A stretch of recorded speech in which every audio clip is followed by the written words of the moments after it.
Well, hello everyone, and welcome to today's webinar, Conquering Leadership Complexity, how Vertical Development Accelerates Your Leader's Impact. I'm your moderator, Claude Werder of Brandon Hall Group. I'm really excited about our session today because it's a topic that I don't think gets discussed as much as it should. And we couldn't have two better people to tackle it than our presenters today, Tara Castaneda and Kareem Harani from BTS. Let me take a couple of minutes to introduce you to them. Tara is a Senior Director for the Leadership and Coach Center of Expertise at BTS, with a focus on facilitating leadership experiences, strategy, and scalability for leadership platforms and programs, as well as new product development. Tara believes that to achieve sustainable behavior change, the focus must first be on mindset. In addition to serving as a leadership development practitioner, she designs and facilitates diversity, equity, inclusion work, and she leads a team charged with delivering high-quality facilitation and guiding design to enable mindset shifts. Kareem is a Senior Director of BTS and an experienced executive coach, facilitator, and thought leader in human and leadership development.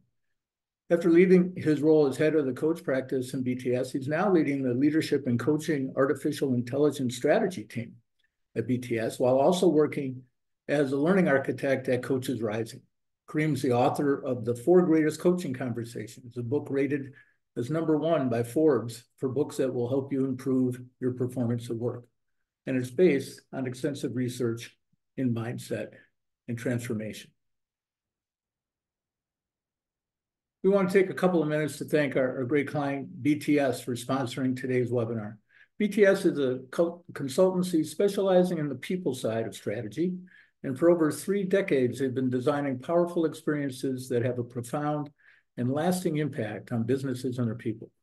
The BTS Next Generation approach combines deep business knowledge with transformational development to help your people and your company evolve together and turn strategy into results. For more information, please visit www.bts.com. For those of you who aren't familiar with Brandon Hall Group, we're a human capital management research and advisory firm that empowers excellence in organizations around the world through our research and tools. And we have 6 practice areas, including learning and development, talent management, and leadership development. Quick mention that we have several certification programs open for enrollment, including our Certified Learning and Leadership Development Strategist programs. You can visit certification.brandonhall.com to learn more about how to earn those designations. I want to remind everyone that the annual Brandon Hall Group Excellence Conference is coming right up. Clock's ticking. It's January 28th to 30th, 2025. Registration is now open. Our presenters at the conference come from organizations that have won Excellence Awards, which makes the conference unique. The Excellence Award winners for 2024 will be announced this Thursday in a series of webcasts. And you can register under the events tab on our website and click on webinars. And we also have 3 other award programs, 2 of which close for entries on September 12th, for those of you interested. And we also invite you, as always, to participate in our research surveys. We have 3 that are open, and you can click on this on your handout to go to any of those surveys. We hope you'll participate. And finally, a few logistics before we get started. To ask questions, please use the questions panel on your control bar, and we'll leave time at the end for questions. We'll also probably sprinkle some in along the way. The webinar is recorded, and we'll share a link to the recording and a PDF of the presentation via email in 24 hours or less. If you'd like to download a copy of today's presentation instantly, the link to do so will be available in the chat shortly. The chat is also open for today, and we really encourage you to share your thoughts and experiences as we go along. Any comments, we will try to fold them into the conversation or handle them at the end. But we definitely want to hear from you.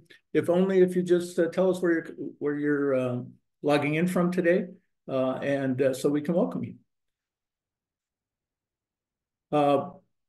Real quick notice, we have a quick raffle at the end of the webinar today. The winner will receive a $100 Amazon gift card. You have to be present to win, so make sure you stay all the way to the end.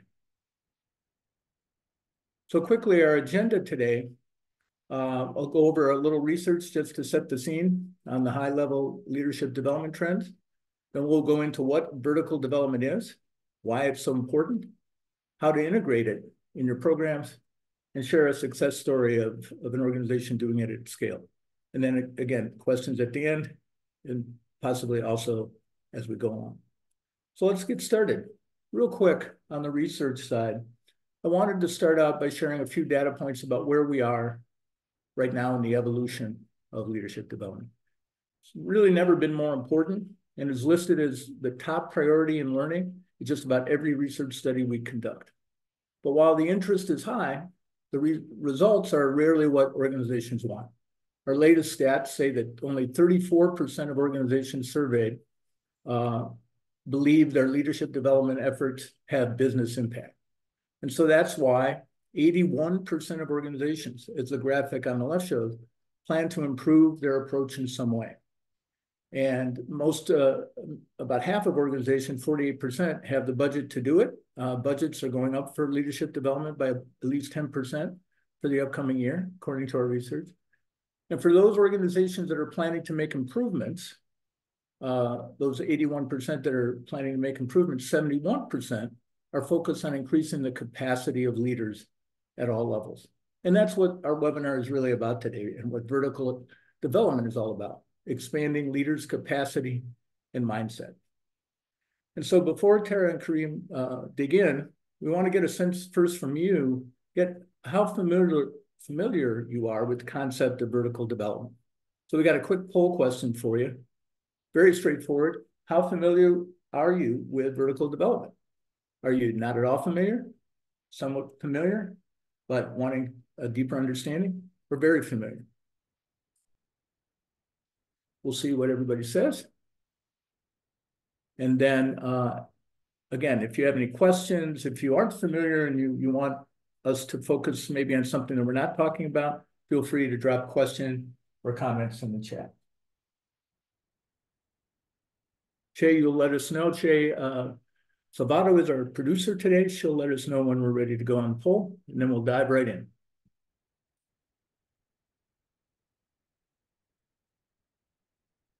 Here we go. So 43% are not at all familiar. So you're going to learn a lot today. 43% also somewhat familiar with planning to learn more. And then a few of you, 13%, are very familiar. All right, so let's get into it. And Kareem, I'll turn it over to you. Great, thanks, Claude. And hello, everyone. I'm myself in London, UK. So quite a different time zone from many of you. So given the diversity, we'll start with talking about what is vertical development, just to make sure everyone's on the same page.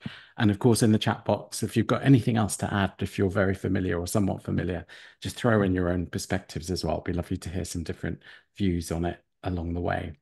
So yeah, the metaphor I'm going to use with vertical development is going to connect to the difference, first of all, between horizontal and vertical development. So horizontal development is the type of development that probably most of us are familiar with, not just in leadership development or in sales development, where it's about skill acquisition, knowledge gain, competencies, toolkits, and often trainings can focus on expanding that, which will have some very powerful ways. Nowadays we're including a lot of technology reminders to make sure they happen. And now, of course, the new modality of AI, which I'm very familiar with, and how we increase the horizontal development. But of course, what happens in practice, as you probably experience, many interventions have this limited integration into the day-to-day work. And what I see happening normally is a push on better quality horizontal development, so more modalities, better training providers, more reminders along the way, bringing the line manager in. And actually, for me, one of the breakthroughs in my own thinking was the area of vertical development that actually fills a huge gap in the reason why many interventions aren't incorporated. And this is what we call vertical development. So if you think about the metaphor here of a glass of water, it's like horizontal development is like filling your cup. with more water. Whereas vertical development is about expanding your capacity, which is where Claude was referring to in the statistic. More L&D wants to focus on capacity. So how do I increase my capacity so that I can work in a more complex, strategically self-aware, now these are big words, so we're going to kind of decode those a little bit, and be able to shift mindset and worldview so I can hold more. Especially in the world we live in today, there is so much more complexity and disruption. Your capacity is to increase alongside the ability to perform the skills and tasks required for the role. A lovely metaphor that's also worth sharing here is thinking about your mobile phone. So apps today will not work in mobile phones from 5 years back. So what you need to do is upgrade the operating system. And when you upgrade the operating system, you can add more complex apps that will work. So horizontal development is like adding more apps to the operating system. And vertical development is upgrading the operating system so that the apps can be more complicated. And certainly when it comes to learning and development, including vertical development, as we'll share with some of the research, is absolutely critical in intervening with learning solutions. So let's continue with the next slide. So by way of background, there are specific stages of vertical development that happen in time. So if you think about someone moving from individual contributor to manager, you'll know typically when it doesn't work so well, the individual contributor will most likely repeat what they've learned and pass that on to the next person that they're now leading once they've become a manager. So there the impact will be a bit more detail orientation, more frustration. And the shift that needs to happen is a worldview one. So they need to expand from my own performance to now I need to think about the group. I need to think more about strategy than my own personal KPIs. I need to be more collaborative. So these are worldview shifts that happen. Or if you think about an executive, moving from a functional leadership to a board member role, and again, the capacity here or the worldview has to shift from, seeing from within the organization to actually across the interconnections consideration. So for example, you're thinking about 10 years down the line where the market's going to be. You're going to be thinking about the political horizon. You're going to be thinking about the disruptions that you're facing for the next innovation to come up. So you're expanding perspective, not just skills as an executive leader, but the maturation of the human being. So vertical development is about maturing, expanding, and the research has been actually thousands of years old. So we know Piaget looked at stages of development for children. That continues on into adulthood as well. So people like Maslow, Keegan, who was at Harvard, looked at stages of development that human beings and adults went through. And someone who I'm a great fan of is Ken Wilber, who looked at all of these stages of development across the centuries and put them together into these very clear stages. And then this lady called Cook-Greuter, she then did a research project at Harvard over 20 years. I think she researched something like 7,000 leaders and verified or corroborated the stages of development that leaders go through and how critical they are when you're looking at leaders moving through stages of maturity in an organization. So Tara is going to talk a little bit more about each of those stages so you can start to get familiar with what they are. Thank you, Kareem. So if we look at this as our overview of the 9 stages, action logics, if you will, we're going to hone in on just 5 of those that tend to be where we see most people falling as we look at it from organizational standpoints. And if we start there, we're going to take a look first at the diplomat stage. And the diplomat stage is marked by, again, right here, this idea of conforming, belonging. This is where we think about maybe entering into a new group or a new community and really orienting yourself to maybe the external norms. So this is really hallmarked by, wanting to have that opportunity to feel like you're fitting in. This stage, we tend to avoid conflict. we tend to look for harmony. And often we will find that this is not a stage where we are willing to go ahead and rock that boat. The next stage is our expert stage. And in this stage, there's a lot of focus on knowledge, skills, wisdom, technical proficiency, specifically this idea of getting better and going deeper with what you know. And in this stage specifically, there's this desire to be the best, to really hone your craft, to really lean in and then be seen by others for your expertise. And oftentimes people in this stage will maybe take in some new information and then respond with a yes, but very much differently than a yes, and. And so from the expert stage, the next stage we look at is the achiever. And the achiever is very much goal oriented, looking to understand a little bit about how they can do better, be better in service of that goal or that achievement attainment. And oftentimes in this achiever stage, especially from a leadership perspective, we see this in a leader really wanting to help their team be the best and achieve their goals quickly and be recognized for that achievement. And as we shift to the next stage, our individualist, this is the stage where we're beginning to maybe question, dare I say, everything we know, but we are beginning to question, why do I value the things I value? Why do I believe the things I do? We could maybe, for some of us, and I'll only speak for myself, consider this a bit of the midlife crisis phase, where I've achieved all of these things, and now what? Why was that important to me, and where do I go from here? This stage is also, I consider, really a redefining phase. And in practice, this can be quite lonely and quite isolating because you are taking an opportunity to really reflect on how you to where you are today and who you are and what's important to you. So it's about meaning, it's about thinking about purpose.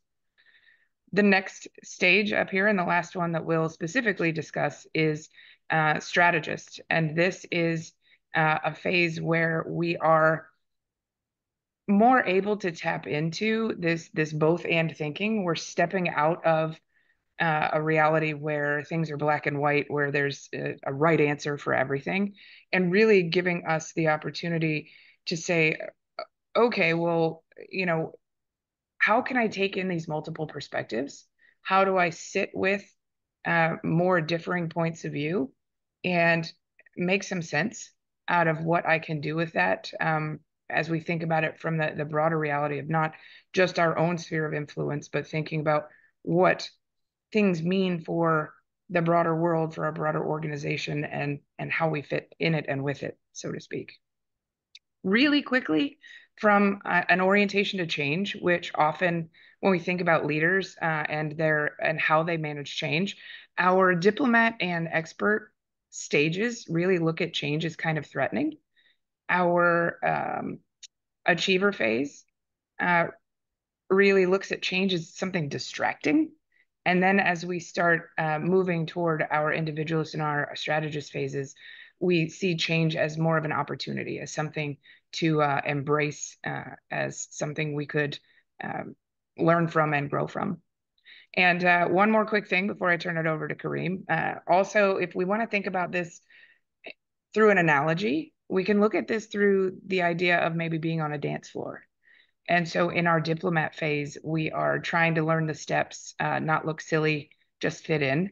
In our expert stage, we are focused on becoming the best dancer and having people know that we're the best dancer. In the achiever stage, it's about how do I work with my team so that we can learn lots of dances, be really great at them in the shortest time possible. And then as we are thinking about our individualist moving into that phase, it's really thinking about, well, why am I dancing and do I want to be doing this? And why is this important to me? And then in our strategist phase, we have an opportunity to think about, well, what if I were to meander my way off the dance floor and maybe have a different perspective, maybe going up on the balcony and looking out at the dance floor and seeing the different dances and people around us and maybe even considering where we might go to change the music. So with that, Kareem can bring it to us in little more of a business context, taking us out of our dance scenario, but thinking about how these stages really respond to feedback. Right. Thanks, Tara. I always love that metaphor. So it resonates for me in my journey. So yeah, what we're going to do is this lovely theoretical model researched, what does it mean for L&D intervention? So what we thought was, let's talk about a skill intervention, feedback and creating a feedback culture, and how it becomes really important to understand the stage of development and the worldview with which feedback is viewed in order to increase the use of feedback or the application of the skill of feedback into the workplace. So what you'll see here is the reason why many, at least from my point of view, why many of these interventions only get taken in by about 20% of the organization is because the vertical development lens hasn't been included in the intervention. So as Tara was saying, with the diplomat, the group identity means they are really terrified. If you're going to ask someone who's operating from that worldview, it's a threat to the group identity that they're in to receive feedback, to be told that there's something, that needs improving in them, that they don't quite fit in. So part of the intervention will be looking at what is that worldview that means you're not actually, most of the time when I've worked and coached people who operate from this worldview, they will not give feedback or receive feedback, until we've worked with this fear of rejection. As you move to the expert, here feedback will only be welcomed by other experts, so who are more respected than you are as an expert. So otherwise, you get defensive. It's like, nope, that's not true. And what they're doing here is protecting the personal identity as opposed to the group identity in the previous stage. And so when you're coaching here, that there'll be a defensive reaction, 360s will be debated, who said that, why did they say, oh, it's because of that reason that they said that. So there's a way of kind of pushing away. And here you're working with that protection of their identity in order to let them know it's safe to be open. But as you move to the achiever, and the capacity increases, what happens is the holding on to the identity reduces. So there's more of a welcome of feedback at the achiever, more stronger in my sense of self. And I love feedback. I love coaching. I love models on leadership development, and I'm hungry for them. And so there's this real receptivity that happens. When you move to the individualist, again, there's more of a sense of a sponge for feedback. And it's around who I am, my sense of purpose, who am I in this workplace organization? So it's a sense of wanting to learn about oneself more deeply. And as you move to the strategist, and again, you'll see this sense of expanding capacity, perspective. There's this ongoing view that feedback is just happening all the time. The organization's a mirror of me. I'm a mirror of the organization. So there's a lot more fluidity around feedback. And here, if you were to support someone at this stage, it's really to open their radar to the various places where they can get feedback, and then think about how that then applies to how they lead, how they take the business forward. What's the culture telling you about the way the strategy is going to be executed? And so you get a much more richer response from feedback. And so it's really inviting people at that stage to open up those horizons more and more. And, there's a willingness here in each feedback opportunity to look at oneself. So as you look at this expansion of perspective, it's not just an expansion of outward perspective, it's greater self-awareness, it's greater understanding of stepping into other people's shoes. So once you do at the strategist stage, have a relationship issue, there's a willingness immediately to look at, well, what is it that the part I played in order for this to be co-created, rather than at an earlier stage, very quick to go, not me, them, and protect your own identity. So here's a great example of including vertical development as part of the horizontal intervention. And we could pick many areas like conflict, like visioning, that would follow these similar sequence of capacity and maturation. But let me pause here, Claude, just to see if there's any questions that have come up before we move to the next part. Yeah, we have one. Can you hear me? Yes. Yep. Yeah, we have one. And somebody wondering if this these different stages can help us understand how different people respond to conflict so diversely and so differently. Yeah, yeah. I mean, briefly, Claude, I'll just do a quick whiz through. So with the diplomat, as Tara was saying, harmony is central. So conflict is a no-no. And again, inviting the diplomat to start finding their voice, start speaking the truth is part of the intervention there. Experts definitely go into win-lose conflict. So I'm right, you're wrong. Quite loud about that. And there you're supporting them to balance the perspectives. Achievers, it tends to be more of a win-win. So it's much more mature around the conflict, much more capacity to hold your point of view, my point of view, and find that win-win that meets us both. And then as you move into the individualist strategist, it kind of shifts more to, in this polarity of opposites that I can hold, how do I find something new that breaks or includes both but transcends both? So there's a willingness to embrace and see beyond. So again, when you're intervening here, one view of conflict as a horizontal capacity, we'll speak the truth and listen to the other. Actually, how it's held at each stage of development needs to be included within that, so you can really play to the strength of each stage. Thanks, Claude. Great. Yeah, we'll keep those questions coming, and we'll handle some more as we go. Yeah. So this has been a really good overview, and I think the different stages help you get a good sense of people probably can envision people on their team and what stage of development they're in.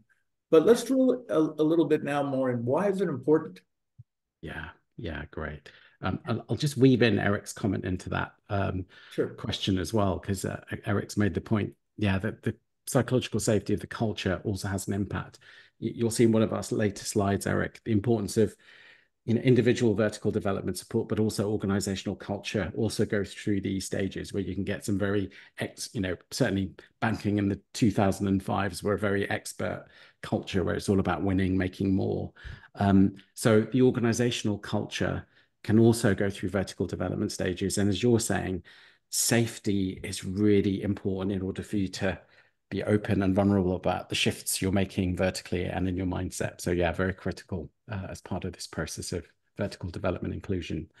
So let's continue with why it's important for organizations. So aside from the conflict and the feedback examples, I think Tara is going to talk a little bit more about the complexity crisis. Yes.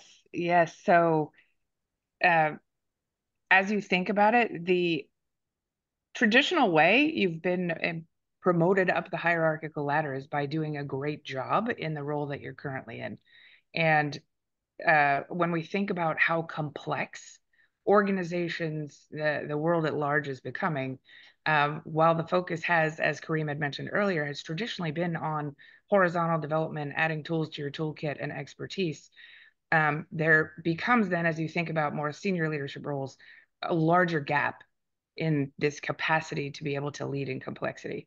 And the statistics here are pretty compelling when we think about from a failure rate that top executive failure rates are, upwards of 75%. And then tailing on to that 30% of Fortune 500 chief executives have lasted less than 3 years. And so just really highlighting the why should we be thinking about vertical development in order to help people expand that cup to be able to shift into that capacity to hold different perspectives, worldviews in an environment where more and more there is no right answer. There is no single focus. It's rather, how do I sit in polarity? How do I consider different perspectives and then be able to move forward with those based off of what is the best thing for our people, our profits, and our planet. So with that, Kareem, I think, has some more specific research to share around why this is an important area of focus. Yeah, thanks. So this research that's coming up on the next slide starts to look at the impact of vertical development on those more advanced stages. And Tara, in a moment, will talk a little bit about, each stage is not better than the previous stage. It just has a different capacity, which needs to be in the right role. But certainly with these later stages of development, the research shows Individualists, strategists, alchemists, so these are the later stages of development, show consistency of innovation and success in transforming organizations. Yeah, there's a great research paper. The links are on the PowerPoint, so you can read the whole paper as well. But there was a really good, solid study of 10 CEOs where 5 were measured with the later action logics, and the other 5 were not. They were earlier stages, and all 5 with the later stages of development succeeded in organizational transformations versus only 2 of the others. And interestingly, the 2 that did had later stage consultant support, so there was, obviously their own change process that they were on as well. So there's real good research now on the impact of later stage development in organizational transformation.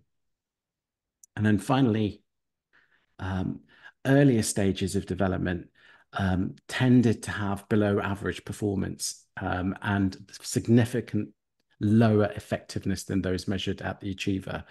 So again, this real kind of key impact on efficiency, performance, organizational transformation. So we can go to the next slide, Claude. Great. Yeah, really worth looking at those sources at the bottom there, because they explain a little bit more about the context of the research. But again, there's more kind of repeat words here that you'll see around greater adaptability and effectiveness, because as each stage matures, there's more flexibility, there's more willingness to let go of worldviews and positions, and therefore more ability to adapt to environments that are pretty much weekly now. At the moment, it seems like adapting globally. So yeah, really critical in very senior leadership roles. Yeah, and as Tara was saying, it's leaders who undergo vertical development are therefore able to hold those complexity of perspectives. But I'd also want to just highlight it isn't an external perspective capability. They're also self-aware. The levels of our emotional intelligence also expand. So how we engage people with heart and purpose, as much as how do we hold these polarities that just don't have those answers, be able to sit in the uncertainty for something to emerge as our next step emerges. COVID's a great example. We need to be more responsive. So it's both an inner expansion as much as it is an outer expansion with the complexity that we face. Yeah. And this research, which I think is quoted in the third link, improves leaders' ability to build collaborative cultures. So again, back to the organizational transformation, the capacity to hold the complexity of organizational change. It's not simple. It's highly complex. So how do you engage a complex organization in a change process? It really does not require the simplicity of, a single or 2-person perspective that the earlier stages can have. And then finally, Claude.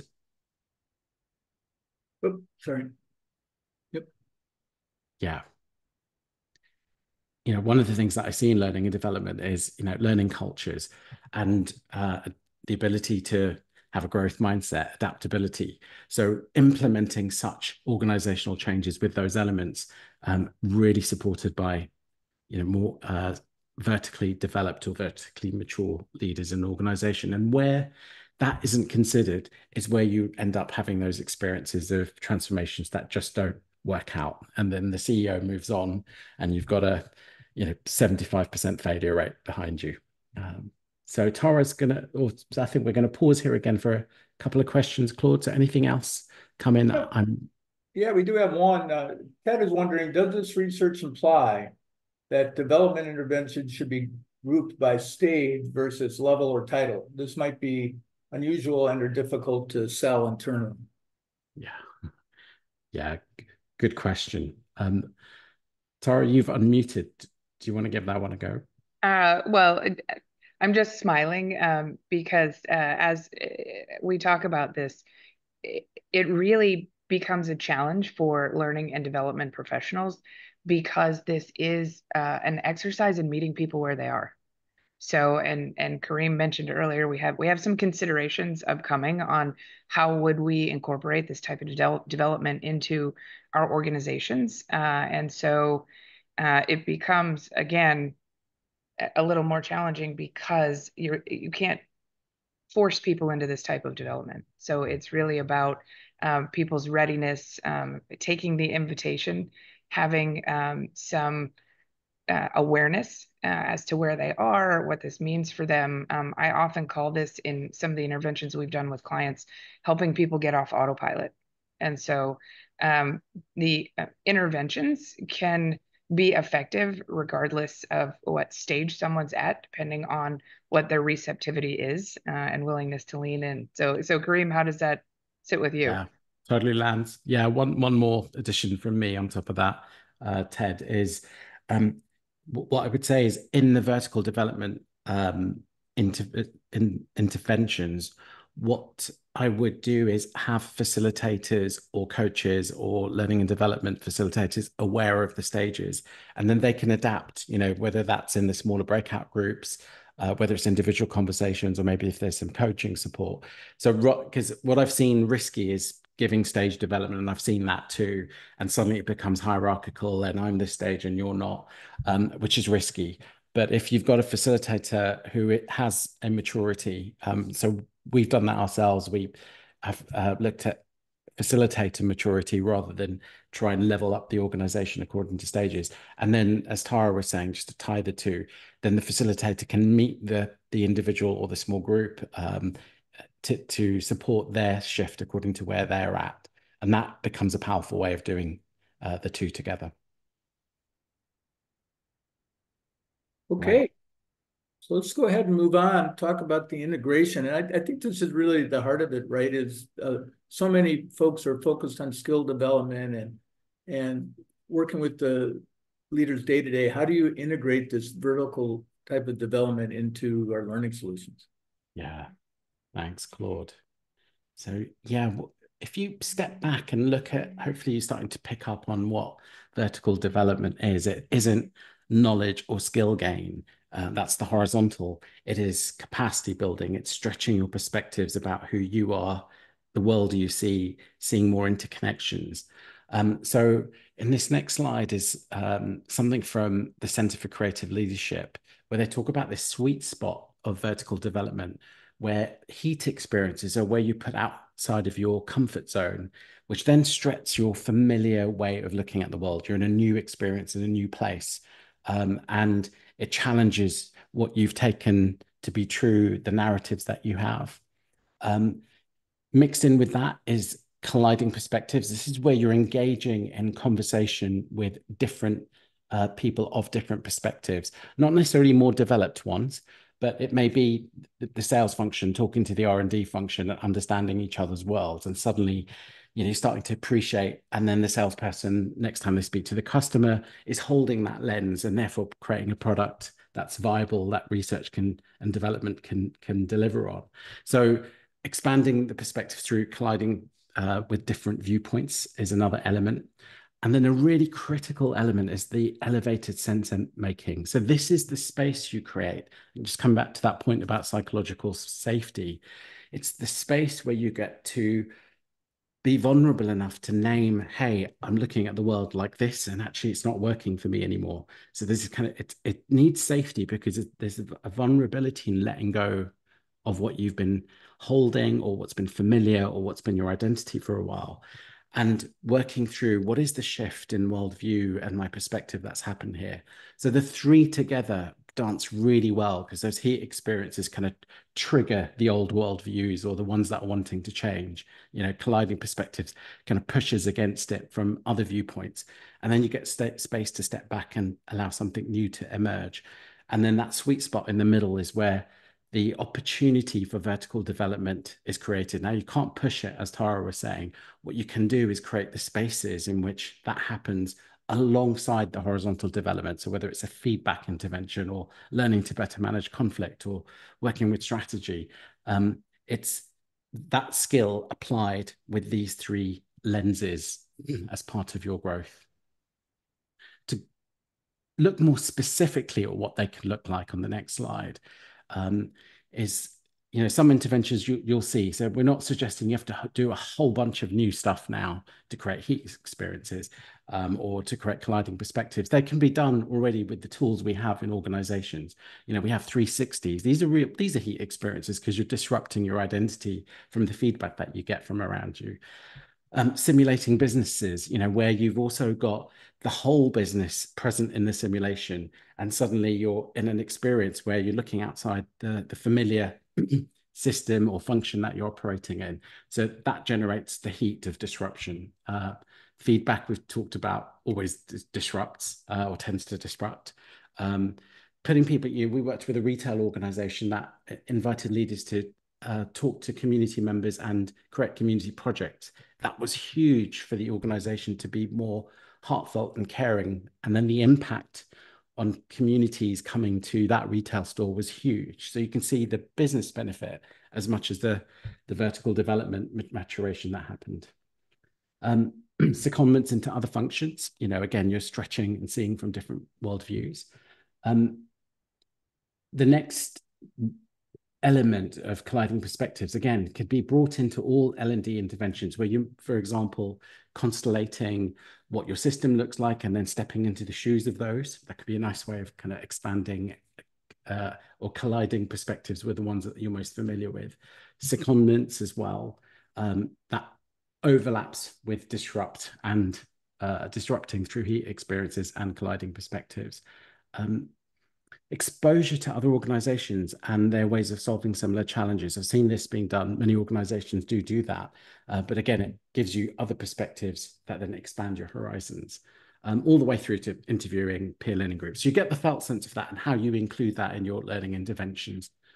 And then third element is the elevated sense making. And typically it's that space to step back. So, mindfulness practice, individual coaching, action learning groups where you're stepping back to reflect on your learning. What are you going to let go of? What are you going to try? And as I said earlier, ideally we've noticed, and I think the vertical development theorists tend to emphasize this, having someone of a higher stage who can see from above and support you to point out the worldview that's starting to shift, or, and make it okay for you to let go and make the transition into a different way of looking at it. So this is quite a powerful part of the process. And then finally, coming back to the point about the organizational level, there's a cultural evolution as much as there is an individual evolution. So how do we organize the intervention so that there is opportunities for the group to shift together as much as individual support to make that personal change that they're grappling with at the same time? So let's keep going, Claude. And over to you, Tara, to talk about the considerations. So this one, this first one is near and dear to my heart, and Kareem already alluded to it. If we look at no stage is better than another, each of these stages have really important qualities for both our lives and our work. And I often say it's contextual, right? If we think about the example of the diplomat stage, and when you are joining a new group, you are heading into a new community of people, chances are you will find yourself leaning into that diplomat stage, and that's great. And so I think oftentimes when we look at implementing this in organizations, as Kareem mentioned, we get into that, oh, well, who's at the highest stage? And that's really not super helpful for all of us as we take a look on how we would want to incorporate these opportunities for our organizations. Also, another important element to underscore is there is a level, as Kareem mentioned, in specifically that elevated sense making and having that person really grapple and wrestle with what's going on. It's in fact welcomed to challenge individuals as they are working through some of those experiences and support them, with the caveat being this isn't something we can force. We can, again, as Kareem mentioned, create the conditions where people have opportunities to reflect, to be vulnerable, to talk things through, to have conversations about those differing perspectives. And this isn't confined to just the academia here. As we think about organizations and we think about how we all operate, it's also seen cultural and societal levels. And what we see is when there is a kind of reaching a critical mass at the edge of one stage, we see that shift into the next stage. And so important moments and times in our history really speak to that. And I would say, because Kareem and I have had lots of conversations about this, it seems like it's a bit in the past, but COVID was one of those that really was such a disruptor that it started to have people think about what they believe, what's important to them, and therefore make different choices going forward. And I think for me, that's a lot of this in the considerations is that maturity level where people have the opportunity to step more into choice, more into autonomy, and thinking about that differing worldview. So, Kareem, anything you'd add? Just one thing to add on the choose right people for the right roles, because I want to emphasize this point. I think it's from one of the papers that on this research. I thought it's worth sharing while you were talking there, Tara. Is certainly the expert stage of development. They get things done. They're open to improvement of the organization and themselves, and drive for excellence. So if you've got a new product, you want to put 3 or 4 experts on that. What you don't want to do is have someone who's got a different level of maturity running that. So it's about then understanding these levels and then finding people in the right roles. And it tends to be, as Tara was saying, for the more complex roles, a more complex operating system is more helpful to hold it. So yeah, just to highlight that each have a value, and finding the right place for them is important. Okay, so we've gone over the model, and we've talked about the importance and the way it works. We just want to get a sense, now that you've got a pretty good sense out of this, to what extent does your organization provide explicit opportunities now for leaders or employees to expand their worldviews and their mindset? So is it not at all, seldom, occasionally, or consistently? Just a real quick check on that. And then we're going to go into give you a even more specific example than we've done before here for the next couple of minutes.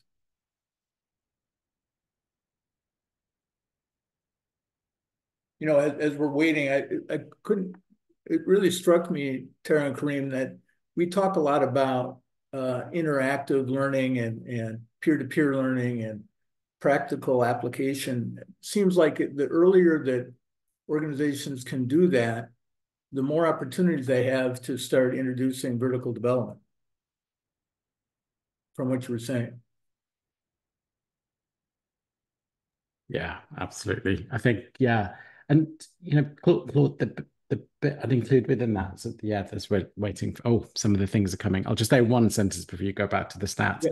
But yes, introducing this type of learning, and how can you, through peer-to-peer, include a vertical development lens, this right. Action inquiry questions that you could include. So yeah, getting that going is really helpful from the outset. So as we see here, most people, 67%, are doing it occasionally, which is great. And so hopefully you're getting some ideas where maybe you can improve the consistency for those who are doing it seldom or not at all. All right, so let's move into the example at scale. What could this look like in an organization in the real world? Thanks, Claude. So I have, if you head to the next slide, which is incredibly busy, we recognize that. I have had the absolute pleasure of working over the last 18 months with a biopharma organization who really had done a lot of diagnosis, if you will, in advance of our working together with what is the feeling of employees, what's their feelings of people leaders, what's going on in the organization culturally. And so to tag back to that earlier comment, thinking about that psychological safety and what's going on within the organization, there was a recognition of kind of a culture clash within the organization with new leadership at the top, with ways of working and how they differed from people coming into the organization, and some thinking and diagnosis around being able to pinpoint that a lot of the behaviors and actions that the organization was seeing were really sitting within that expert and achiever space. And so we work together to design a journey that takes 5 months in time and is targeted right now. Our intention and goal is to touch 5,000 leaders within 18 months. So that's our at scale piece. And we do that in cohorts of 30. And what you'll see here in my hopefully quick overview is that even from that grouping of 30, we get down into pod sessions, which are 5 or 6 peers that have the opportunity to continue to work together as they grapple with what they're experiencing, how they're integrating, what they're questioning, what they're incorporating. The immersion itself, I'll just hit the high points, is 3 full days in person and is a combination, as Kareem mentioned before, not doing both horizontal and vertical development in isolation, but in combination. So there is a balance of skill building along with opportunities for participants to think about, what if our worldview was disrupted? So an example is using a pre-mortem by saying, what if the worst possible case happens? What role did we play in that? What risks could we have mitigated? And having those types of conversations. We also, going back to Kareem's slide where he talked about the different ways, different interventions you can use, we use a variety of self-assessments for folks to think about, what are my reactions to change? What does happen when I'm feeling triggered or not at my best? How do I want to show up as a leader? We spend some time going deep on listening because it's such a critical skill in human relational experiences. And it's a really intense 3 days. Most of the participants have reported that they're completely exhausted by the end of the experience because it may have been more time specifically in a business environment they've ever thought thinking about themselves and like why they do the things they do, how they've come to be the person they are today, and then the person they want to be as they lean into the future. Specifically, the pod sessions are not new content. It is rather taking that opportunity, since we know oftentimes people leave an in-person experience and more than 3/4 of what they've learned, played with, practice kind of disappears from that learning retention standpoint. The pods revisit some of the more poignant elements of being able to reflect, being able to experiment from what time they leave the immersion until they join the pods. And so whether that is about what's holding them back from making change, whether that's about coaching, whether that's about feedback, what holds them back, what are their deep-seated beliefs and assumptions about it. And then specifically toward the end of the formal journey, having an opportunity to do some visioning for themselves and what their hopes and intentions are for the future. And I can tell you, 15, 16 months in to this journey along with this particular client, that some of our earliest cohorts, because of the community building and the bond that they've created in these smaller pod groups, have made plans on their own to continue getting together because of this value and being able to work together, being able to serve as sounding boards for each other, being able to experiment with things in a safe environment. And so, Kareem, I'd invite you in, given our colliding perspectives, our heat experiences, and our elevated sense making. Anything else that stands out to you as you think about how we put this journey together? Yeah, just to tie in to the questions. So here we weren't sharing people's stages, but we had facilitators who were holding multiple stages. But also you'll see the kind of more individual small group layer of the intervention as well as the collective. So there was this kind of dance of individual and collective and horizontal and vertical. And I think that's what's made it, what I hear from my end of the world, a very profound and transforming journey for leaders of tomorrow at the organization. So envious I wasn't part of that, Tara, but it's a beautiful intervention that included all dimensions of learning. So Great. Claude, over to you, I believe, with is it raffle time?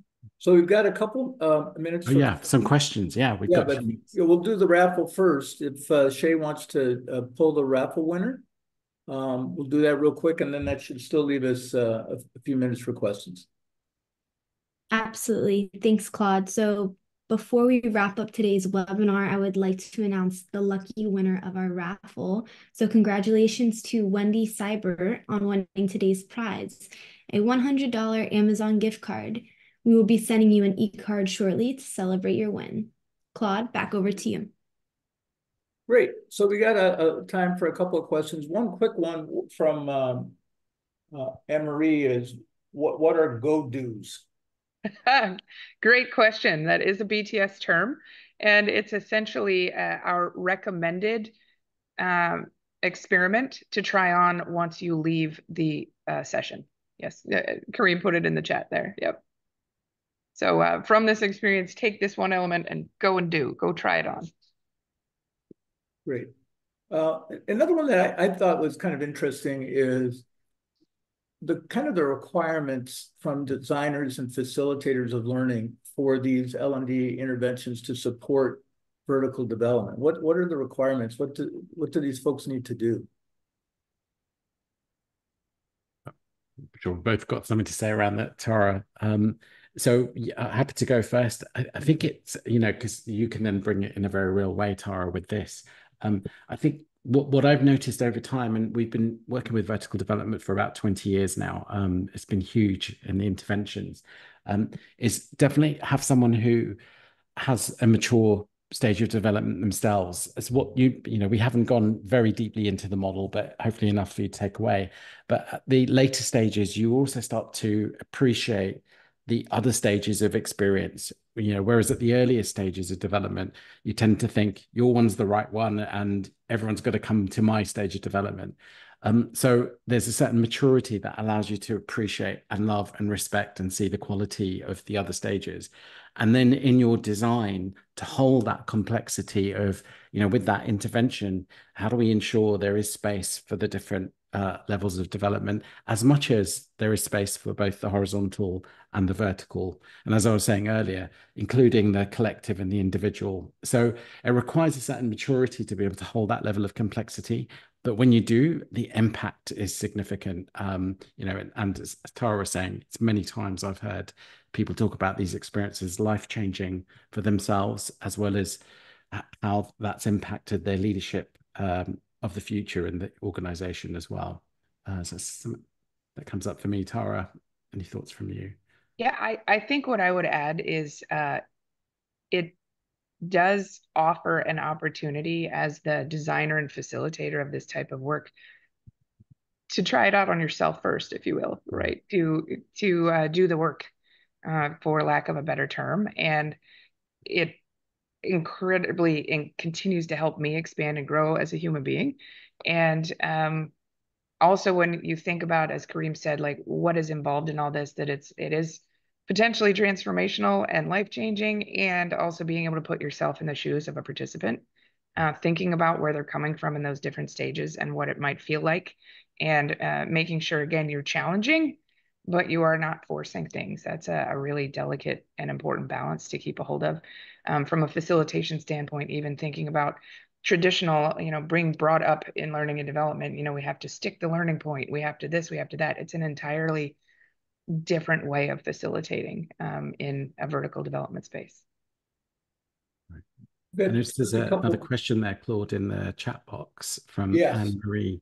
I'll just read it out for everyone. So could a SWOT or SAW type exercise where the leader leads with different stakeholders and their team be a combination of colliding perspective and elevated sense making?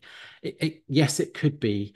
And the elevated sense making, where the leader then creates the space to debrief, can be part of the sense making, but also really helpful for the leader to also be slightly more elevated to point out things so that others can also mature in their perspective as well. But yes, that could be a way. And I think it sounds like, Jesse, we've answered your question there. Again, Tara, anything to add? I'm conscious we've got about a minute, so I'll pause. No, we could, Kareem and I could talk about this for hours. We tried very hard to stick to the rules here. So, but happy to always continue the conversation. Well, we appreciate the dialogue, and I think we've got some good questions and certainly some great content. We're afraid we're going to have to leave it here. I want to thank everyone for joining us today. on our discussion. I know this is probably a different topic for a lot of people, but I think it's a great thing to dig into. Want to thank Tara and Kareem and BTS for sponsoring it, for giving us a great webinar, and we look forward to seeing everybody again on another webinar soon. So have a great afternoon, a great rest of your week, and we'll see you all soon, I hope. Bye-bye.